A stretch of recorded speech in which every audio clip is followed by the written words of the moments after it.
Hello বন্ধুরা, তোমরা সবাই কেমন আছো? আই হোপ তোমরা সবাই খুব ভালো আছো, আমিও খুব ভালো আছি। তো আমাদের এখানে আজকে বড় ঠাকুরের পুজো। আমি তো মেয়ের জন্য উপোস করতে পারিনি, কিন্তু তাও যাচ্ছি, সব কিছু সেটা তোমাদের সাথে শেয়ার করবো। চলো ওখানে গিয়ে দেখা হচ্ছে। দেখো, বলেছিলাম না আমাদের এখানে বড় ঠাকুর পুজো হয়। অ্যাকচুয়ালি এই পুজোটা হলো আমরা প্রত্যেক বছরই করি, মানে আমাদের জগদ্ধাত্রী পুজো হওয়ার পর যে সপ্তাহটা হয় তার পরের সপ্তাহে। কারণ এই পুজোটা করি আমরা সবাই, মানে সব মেয়েরা ছেলেরা উপোস করে, সবাই মিলেই করি।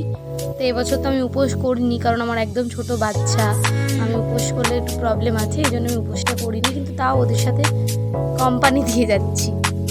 এবার হলো সবাই মিলে ওখানে গেলাম, খুব মজা হয় আমাদের এই পুজোটাতে। সবাই মিলে প্রসাদ টোসাদও দেওয়া হয়, এখনও পুজো হচ্ছে। এবছর কমজনই উপোস করেছে, প্রত্যেক বছর অনেকজন করে, কারণ এবছর পুজোটা অনেকটা একটু দেরি করে পড়েছে, তো এই জন্য ওয়েদারটাও ভালো নেই, এই জন্য সবাই ঠান্ডা গরমের জন্য অনেকেই করতে চাইছে, মানে করেনি, করতে চাইছে না, করেনি। তো যজ্ঞ টজ্ঞ হচ্ছে, খুব মানে খুব ভালো লাগছে, আর পুজোটা করে মনটাও খুব শান্তি হয়ে যায়।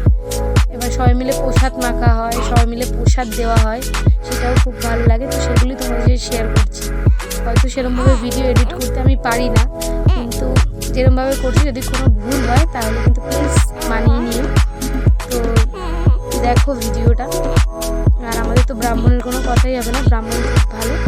আমরা সবাই মিলে প্রসাদ দেবো। এখন প্রসাদ মাখানো হচ্ছে, মানে আমাদের ওই পুরো এক গামলি সিন্নি প্রসাদ আছে, আর ফল প্রসাদ তো আছেই, আর এদিকে একজন চাল প্রসাদ মাখছে। সব প্রসাদ দেবো সবাইকে, একজন করে সাজাচ্ছে, একজন করে দিচ্ছে।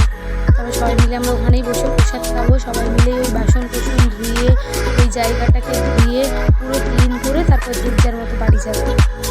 আমরা এই সবাই একসাথে পুজো করার, মানে কী বলবো, ব্যাপারটাই না খুব একটা আনন্দ লাগে